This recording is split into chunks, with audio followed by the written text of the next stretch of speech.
Well, here we are again. I figured I'd be showing you some videos of some beautiful islands and some beautiful sailing. I'm here to teach a couple classes on the switch on Serenity, a beautiful voyage 50 catamaran. But guess what? Work finds me. I got a phone call early this morning from my friend Mr. Wilson, and I worked on his boat back in Charleston, and his generator went out. No, I did not work on it. So he asked me to help him dock at the end of the dock. Of course, one of his engines was out also, and went ahead and I got aboard and worked a few hours on the boat and ended up fixing his generator. It was just a communication problem. Not really sure what I did. And then I got an email that there was a compressor and refrigeration system here in the dock office for the 50-foot voyage Serenity. I guess the refrigerator went out, so the last few hours I spent working on that. And another job well done and completed. We've, you can see the new refrigeration cold plate back in there, thermostat. The foaming didn't go well.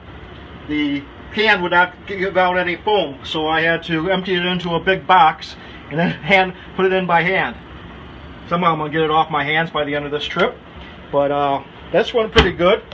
They ended up mounting it the first time. The compressor was Atler Barber, kind of in a odd place underneath the air conditioning down here in this little compartment right next to the seawater strainer for the air conditioning. So every time you would change or clean the seawater strainer, you'd get salt water on the Atler Barber compressor. Didn't last very long. Well, I'm surprised it lasted as long as it did. So even though it was a little bit of work with wires and everything else, we went ahead and we went way up here and mounted it above everything. Nice and dry area, and actually it was really close to the cold plate. Cold plate is just beyond that wall back there. It had 6 foot of cables or tubes. I had to leave them wound up because it was only maybe a 1 foot run. Only thing up here is when I shut this door, there won't be much ventilation for it. We'll have to probably put a vent in. The other one had a vent in with a forced air system, and it came out here on the floor, and it had a little motor on it that was wired in, and anytime you put the switch on for the compressor, the fan would run. But as things are, the fan never did run. I never noticed it running, so hopefully it'll work good up here. It's got the air conditioning duct up here. It does have a fan on it, forcing air through it, and might have to leave this door open for maximum cooling. We will on this trip because there's no one else staying in this cabin. But later on we'll probably have to somehow, maybe up here, put a small little vent to vent that area.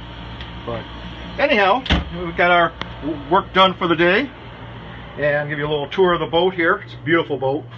It's owner's cabin model. This side here, that was the one stateroom, be the aft port. This is the forward port.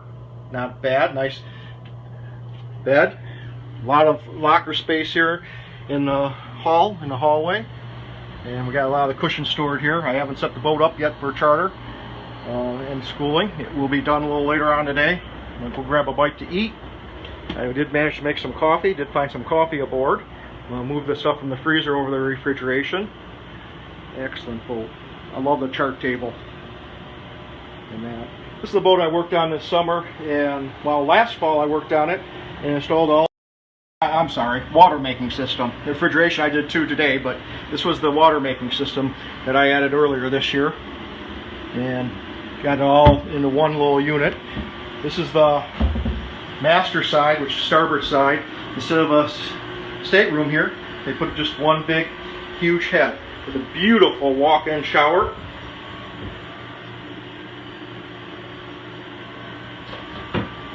Won't show you a picture of the toilet. This boat does have also a washer and dryer,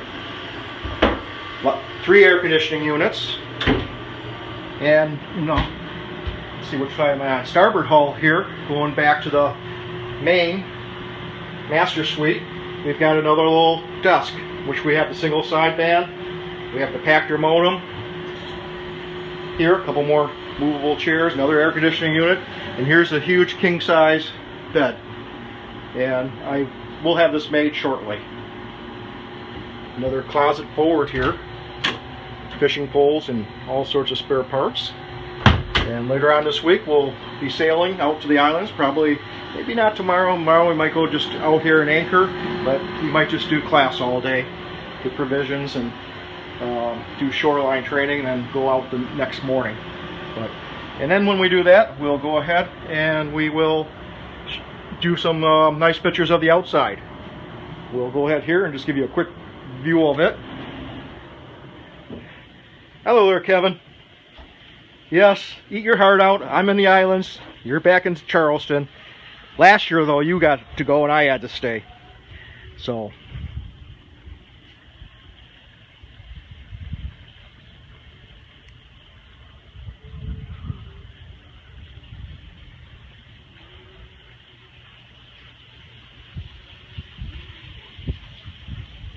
Oh yeah, the dinghy's all rigged up to come on and off the boat.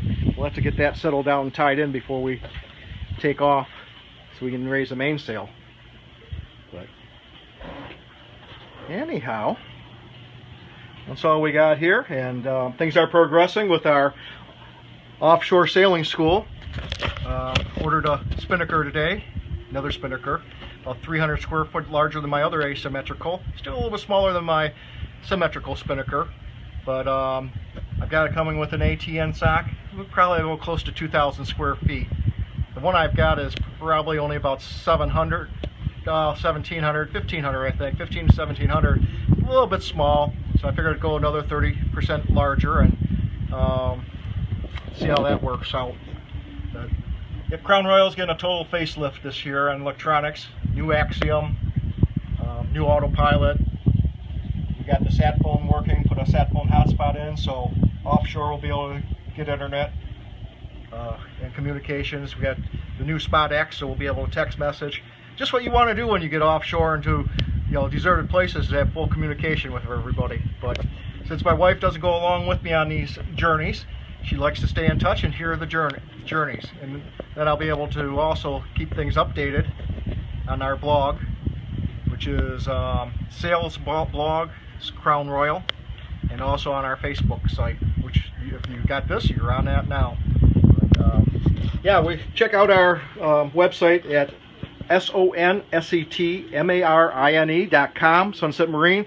Look at chartering and sailing, and we've got one adventure coming up here for offshore training. I think it's April 12th is when we leave Fort Myers, and we'll see how many classes we put on. We got room for 6 students, and we'll have 2 instructors aboard. And we're planning on, I'll have my ASA 108, so we're doing an offshore.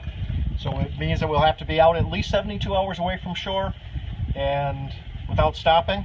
And then we'll probably do an overnight stop or 2 in Key West, depends on our timing going, and enjoy the party, and then head back to Fort Myers. We usually run it from, everyone starts arriving at the boat on Friday night. We do a little get-together party and acquaintance. Saturday is shoreline training and safety.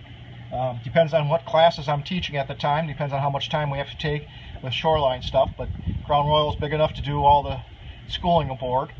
And we'll be doing celestial and advanced coastal cruising, advanced navigation, and hopefully doing the offshore training. So anyhow, you guys take care back there on land, and I'm gonna go grab a bite to eat, see what the locals eat here. Probably be McDonald's. Anyhow, you guys take care. Love you all. Bye.